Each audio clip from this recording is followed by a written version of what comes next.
I think before my days are done, I want to be a fisherman.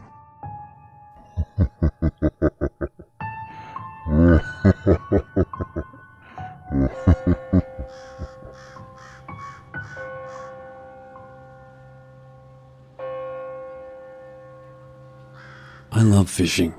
Back in the early 80s, Shears Bridge Column at Tanjung-Ru was my favorite fishing ground.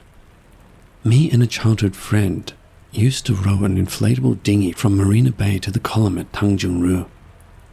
Never missed a weekend for almost 3 years, until a mechanic friend insisted to come along. That night, it was as usual. I tossed a rock into the river before entry, rowed my friend over, and followed by the mechanic. On landing, I never missed saying a prayer. Sorry, I'm here to do fishing. I never mean to disturb. It was almost 12 midnight. I think I probably landed a big grouper. My hand line was stuck and was pulling hard. Calling out, I shouted, "Chow, come over to help. The fish is pulling strong." Repeatedly, I must have called out several times. Chow was sitting, staring at me by a corner. He was stone still. He never came to my aid. The line eventually broke, probably hitting some object below. When I looked back at Chow, he was staring blankly at me, with a cold smile on his face, and he never said a word. I could sense he was not his normal self. I immediately called quits to my friend. It was around 200 hours when we reached Marina Bay. Chow never wanted to say anything. We went home. I met up with Chow the following day.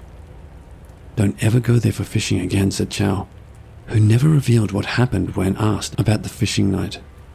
And it was also my last time fishing at Tanjung-Ru since.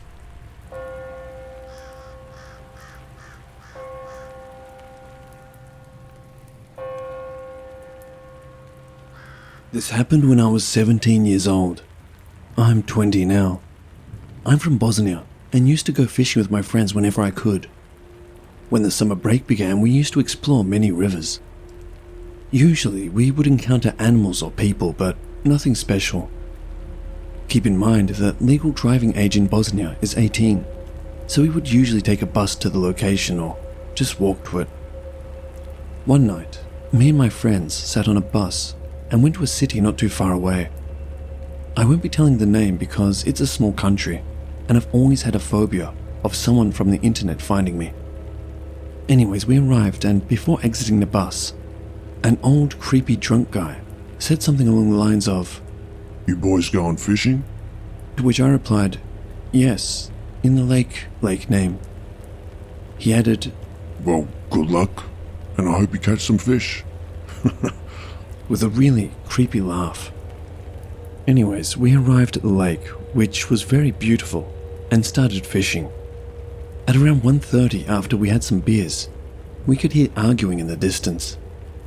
One of my friends took a flashlight and shined it in the distance, and as he went over a bush, somebody clearly crouched down. As there were many of us, we weren't really scared. Me and the friend with the flashlight went to investigate it, while the others stayed near the campfire. Upon arriving to the bush, we spotted the same old drunk guy crawling in the grass. We asked him what he was doing, to which he replied he was hunting. We did not see any weapon on him whatsoever, so I proceeded to ask him, "What are you hunting without a weapon?" He got up and said, "Look, this is a coincidence. I'm going to get going," while stumbling away. We returned and tried to enjoy the rest of our night. At around 4 a.m, we heard somebody angrily shouting in the distance again. We turn around and spot this buff guy in a black shirt covered in tattoos. Behind him was the old guy. "What do you think you're doing on my property?" he said to us. "Sir, we are fishing and didn't know this property was yours." In the argument, I could see my friends packing the fishing rods and all the things we brought. My friends made a run for it to the forest, leaving me and another friend. "Okay, you're going to call your friends and tell them to come back. Or else you're not leaving, says the buff guy. I, of course, did not want to do that, as I did nothing bad. We were quiet, just talking, doing nothing to disturb no one, and plus the river was like 300 meters away from the houses. My friend tells the man we're going and starts to walk. Now, this is where it gets scary. The dude grabs my friend by the neck and again starts arguing with him. I jumped in and hit the guy in the face and started running towards the road. He lets go of my friend and chases after me. After running for about a minute, the dude gets tired. I end up exiting the trees and go onto the street. I wait on a bench for some time and see my friend coming. He sits next to me and tells me that when the dude started chasing me, the old guy jumped on him with a hunting knife. He thankfully missed my friend, and he ended up pushing the dude and running as well. We called the cops after that. A patrol came out, and we gave our statement. We called our other friends and ended meeting up with them. The cops explained to us that the part where we had been was private property. But again, the fact that the guy grabbed my friend by the neck was not how he should have reacted. We ended up going home, and nowadays, we laugh at this story.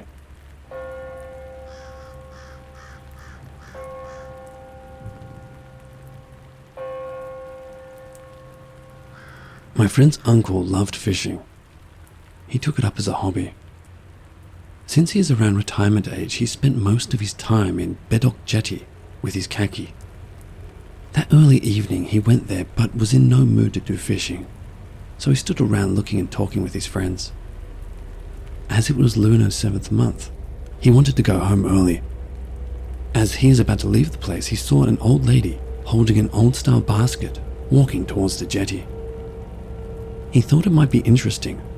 What would the old hag be doing here? Maybe looking for her husband or bringing him a dinner? But the old lady did not seem to care about my friend's uncle. She kept moving till she was near the end of the jetty. Then she squatted down and brought out several plates of food. Then, she stood up and stepped back a few steps. Suddenly, at the top of her voice, she shouted in Hokkien, "Come and eat, good brother and sister, uncle and auntie." Most of the old men there were startled by her action. They all turned their head and looked at her, confused. After shouting a few times, she stopped. After a while, the calm sea kinda turned rough. But what was more horrifying was what happened next. Some slimy human-like figure crawled out from the sea. It was like a body that was covered with algae and seaweed, crawling towards the old lady's food. Most of the old men there were terrified by the creature. They ran away without their fishing rods or tools. That included my friend's uncle, who was running away from it. After 1 to 2 hours, they started to go back there together to get their tools back and leave. No one dared to stay there for the night.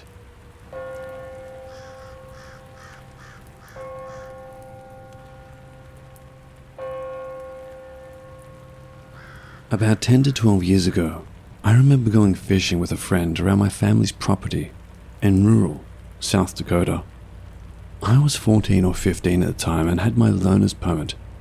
We can drive earlier in South Dakota, so I took our small farm truck down to our creek with my friend. I grew up on a farm, and the creek we let our cattle drink from was full of fish. While fishing, a neighbor of mine drove by and said hi. We had some normal fishing small talk, and he asked if we would like to try fishing his creek on his property. We hadn't had much luck, so my friend and I said we would give it a shot.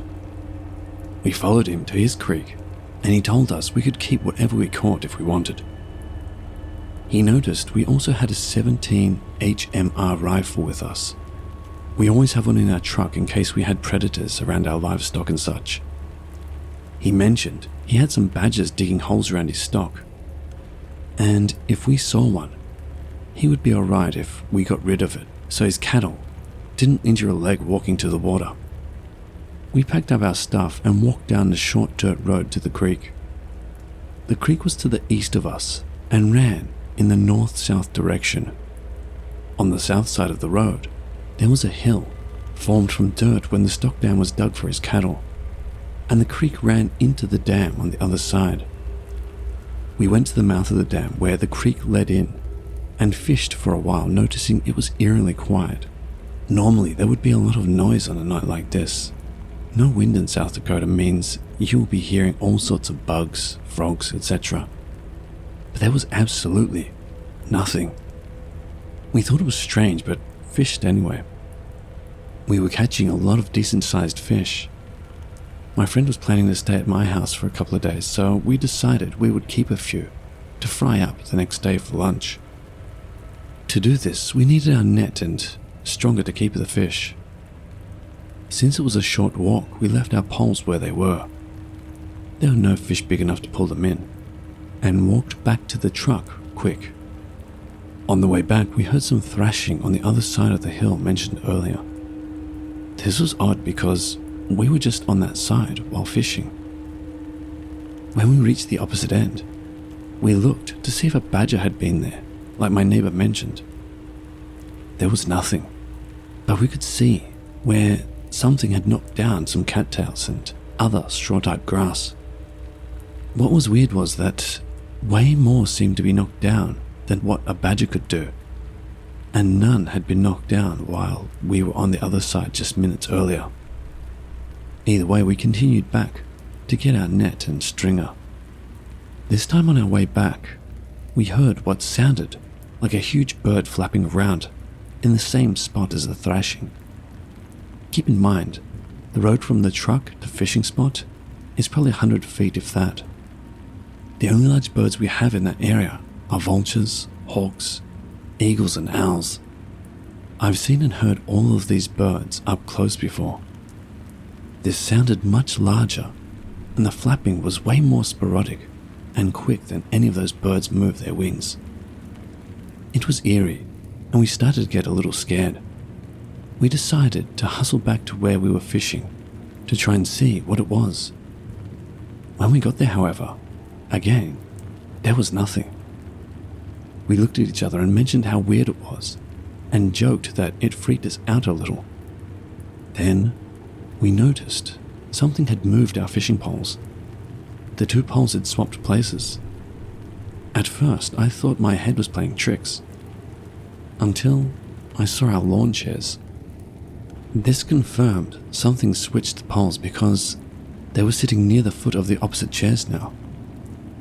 This really started freaking us out, so we decided to start packing up and leave. As we were packing up, we started to hear a noise coming from the second dirt hill on the opposite side of the pond. Most ponds are dug such that there are two dirt hills on either side. There were cattails and reeds leading around the water to the other hill where the creek exited the stock dam. Now we could hear footsteps coming from the other side of the hill. We thought maybe it was my neighbor, but then we heard a combination of noises that scared the absolute hell out of us. We heard the thrashing from before, coupled with the flapping, and a new noise. This was like a growling, snarling noise, which made no sense. I've heard coyotes, foxes, badgers, opossums, and all other manner of animal I grew up with growl or snarl at some point. This sounded like none of them, and the footsteps were large and heavy, like a bipedal animal, not soft and swift like a coyote. By now, we were absolutely terrified. I grabbed the gun, and we sprinted back to the truck. It was getting dark at this point. I told my friend to drive since I had the gun. We got in, he turned the headlights on, and we could see the splashing coming from the stock dam from where the truck was parked. We wanted to try and get a better look at what was splashing around, but were too scared. My friend backed us into the road, and we sped home with me clutching the gun the whole way. I never told anyone what happened, and we have only mentioned it to each other once to this day. Does anyone have any clue what it could have been? To this day, I still get an eerie feeling when driving around the back roads near home.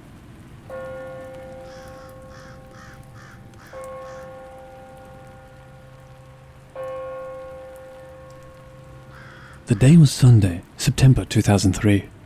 Me and my father were fishing at Changi village. We've been fishing there for nearly 5 years.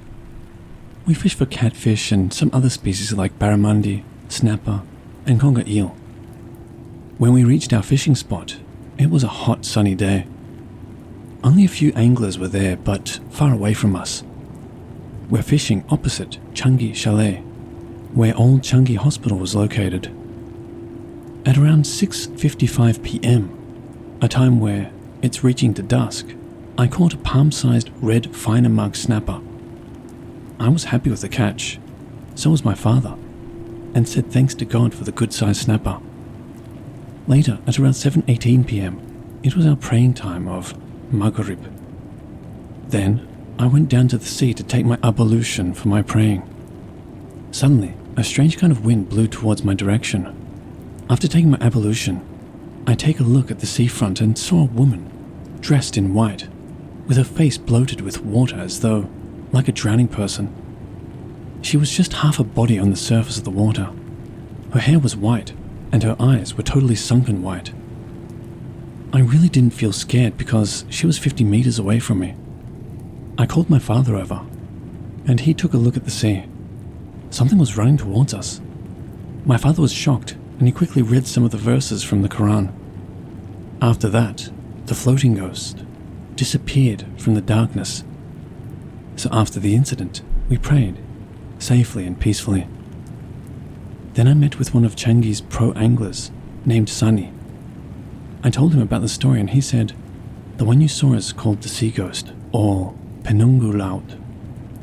Sunny said to us, it never harms human lives. It's only looking for a raw fish to eat.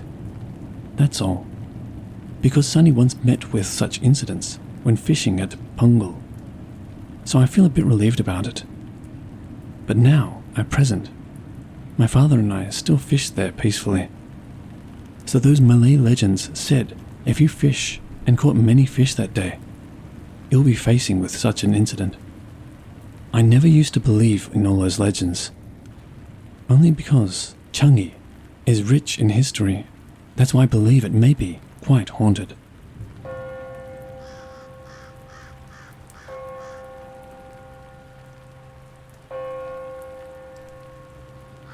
Yesterday I took my son fishing. He wanted to go to a nearby lake that we hadn't been to in quite some time. It's not known to be a great area. For some background, the last time we went, about a year ago, a car drove by and screamed, "Nice ass," at me, while I stood there with my young son. This kind of garbage behavior is unfortunately expected in the area. It's also known to be a late-night hookup spot, as well as a late-night drug deal location. Due to the lake's reputation, I had made a deal with my dad that I wouldn't stay there past 4 p.m. without him. On to the story. My 12-year-old son and I, who looks much younger than he is, pulled up to our favorite fishing spot, a small pond on the opposite side of the road as the lake. Almost immediately, an older gentleman approached us, asking if there were fish in the pond. I replied that we had just gotten started, so nothing yet, but that we had caught fish in the pond on plenty of other occasions. He thanked us for the information and returned to his spot on the other side of the road. About 15 minutes later, another younger man approaches the older man with a dog. I can see and hear them chatting, but they've made no move to involve us in the conversation, which I'm glad for. I just want to enjoy a day with my son. Unfortunately, the water in the pond was incredibly low and murky, and I could tell we weren't going to have any luck. I tell my son to pack it up, and we'll try another spot on the other side of the lake.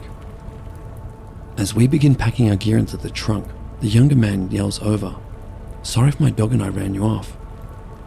I tell him it's no problem, and we were simply moving to a better fishing spot.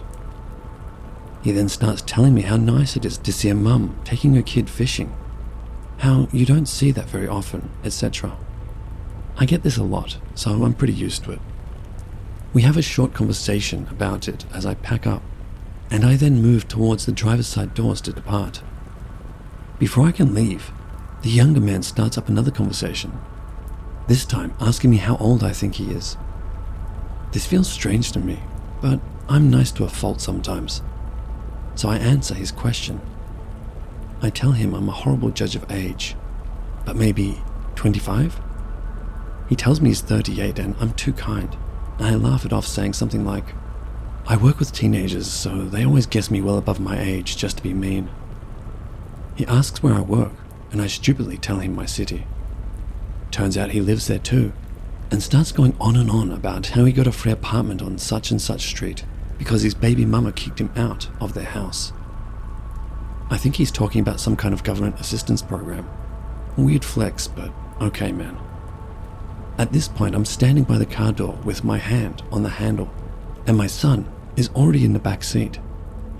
This guy can't take the hint and starts telling me about his awful baby mama and how women are supposed to be submissive, quiet, and to do what they're told. He specifically said, I mean, it's cool that you can bait and hook or whatever, but you're still a woman. Now my alarm bells are blaring. This guy struck up a conversation by commending me for doing a typically dad thing with my kid. Now he's putting me down for the same thing. He's gone from being overly friendly and complimentary to agitated and ranting. I should have been rude and just got in the car and left, but I've unfortunately been conditioned, like many women, to be polite even when we're uncomfortable. Instead, I start making comments in the hopes he'll see I'm not some meek, submissive woman who's going to agree with him. After all, I'm a tatted up chick with an eyebrow piercing and 2 lip piercings. I don't exactly look like a submissive little housewife. I guess I was trying to make him just as uncomfortable as he made me in the hopes he'd leave me alone. After he says women shouldn't be loud or opinionated, I tell him, oh well, you wouldn't like me at all. He tries to backpedal, saying, I mean, it's okay to be loud, I guess, but don't try that with your man, you know? I say, my man doesn't tell me shit. I do what I want. This kind of back and forth goes on for a while before he finally shakes his head and says, I just don't understand what kind of women would act like that. I reply, a strong one. As soon as the words left my mouth, the older gentleman yells from his spot on the bank, yeah, say that again, honey. This distracted the creep long enough for me to hop in the car and lock the doors. I still don't feel safe though. Unbeknownst to Creepazoid, only 2 of my car doors actually have functioning locks, but at least they're the 2 on his side. I put the key in the ignition and turn. No dice. Nothing. Of all the times my car to act up, it chooses now. Panic has now set in. As I repeatedly try to start my car, I can see him out of the corner of my eye. He's taken notice of my car troubles and is trying to get my attention. As he takes a few steps towards my car, the engine finally roars to life, and I peel out of there. Only then do I let my composure crumble and have a long talk with my son about what just happened. To the older gentleman, who took notice of my discomfort and provided a distraction, I'd gladly meet with you again any day. To the younger, misogynistic creep, I don't know if I was actually in any danger from you, but my gut said I was. Let's never meet again. Oh, and to my dad, I'll make you a new deal. I'm never going to that lake alone again, regardless of the time of day.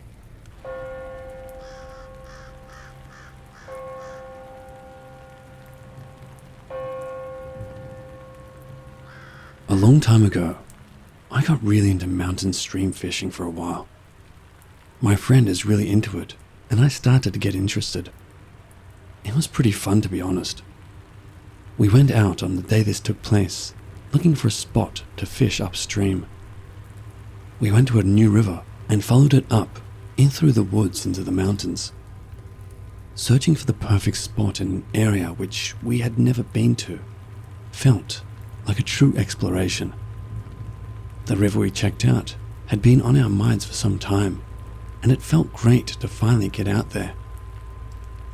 We headed out, and my friend's car had 4-wheel drive, so we felt as if going off-road wouldn't be much of an issue. It hadn't been in the past. We were on these dirt roads, which were always super bumpy, and my friend looked over to me with a guilty look on his face. He said 2 words to me: engine trouble. And I knew that we would be in for a long day. No more fishing. Our next thought was, how the hell do we get home? And how does anyone find us this far out in the middle of nowhere? We had no choice. We needed to call someone. I was thinking of asking another friend of ours or trying to call a recovery service. We decided to head back the way we came to find a spot where we could direct some help to. It was when we turned back we noticed there was a little dirt lane we must have driven past. It looked like if we headed down this road, we could find a house or something. We guessed that when we got there, we could ask to borrow their phone. Our phones were out of the signal range. As we were heading down the road, I started to wonder if houses in this area even had phones, because I didn't see many telephone lines or towers in the area. It was looking pretty unlikely, but it was worth a shot. After a while, we saw the roof of what looked to be a house up ahead. When we got closer, it looked as if there was no sign of life in the house. The situation was completely useless, and at this point, we were both very tired and irritable. When we found ourselves right in front of the house, we noticed that it was in a state of ruin. Either way, we decided to go inside the house for a bit. It was hot out, and the house might have something that could help us out.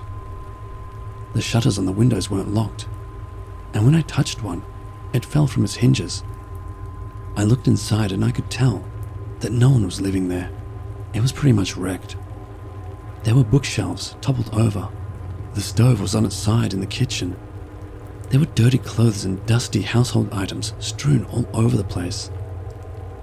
Thinking that it was nothing but another dead end, I was about to let my friend know, but then he called out to me, "Hey, the door's open."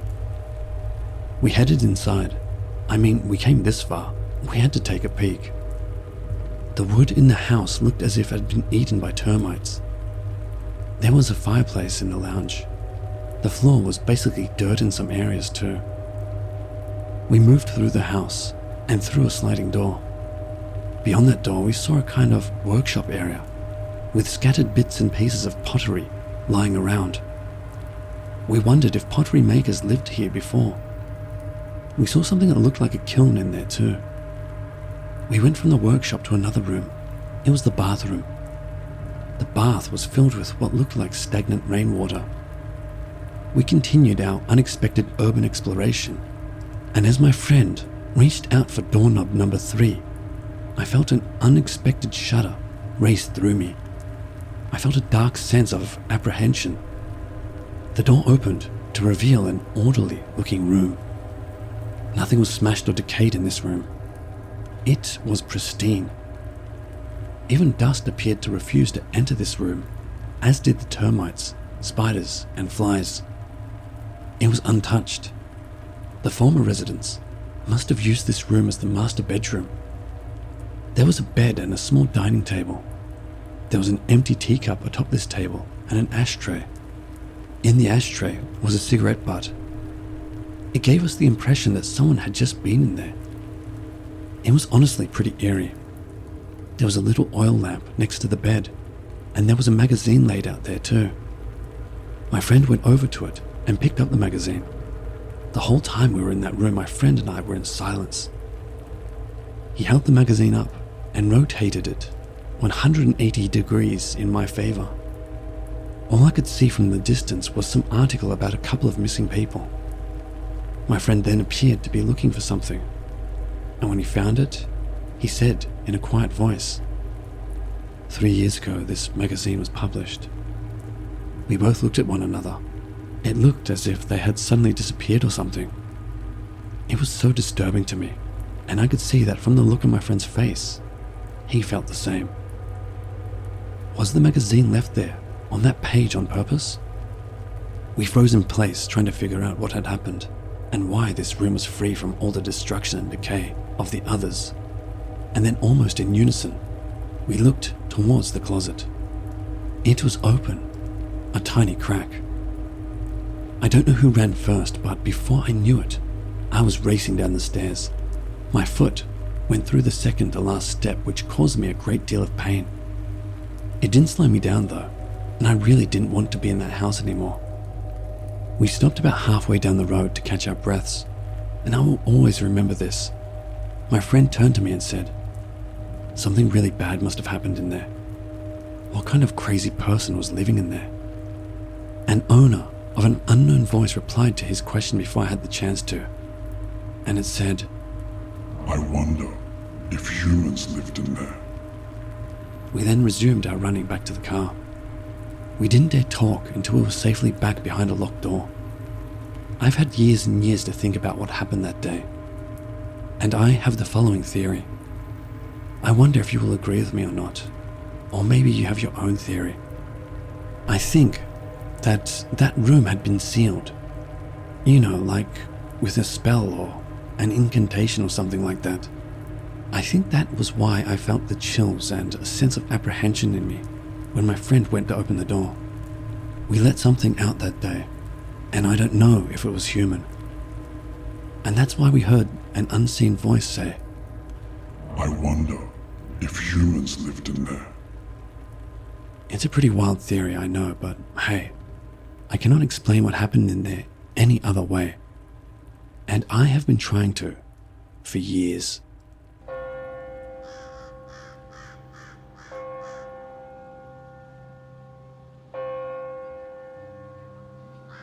Hello watchers and listeners, thank you so much for watching. As always, a big thank you to all of the Reddit users who kindly allowed me to use their stories. If you want to help support this channel, you will find links to both my Patreon and my Teespring store in the description below. So feel free to have a look. And the biggest thank you to all of you who continue to support me. I truly do appreciate it. And remember, Papa loves you.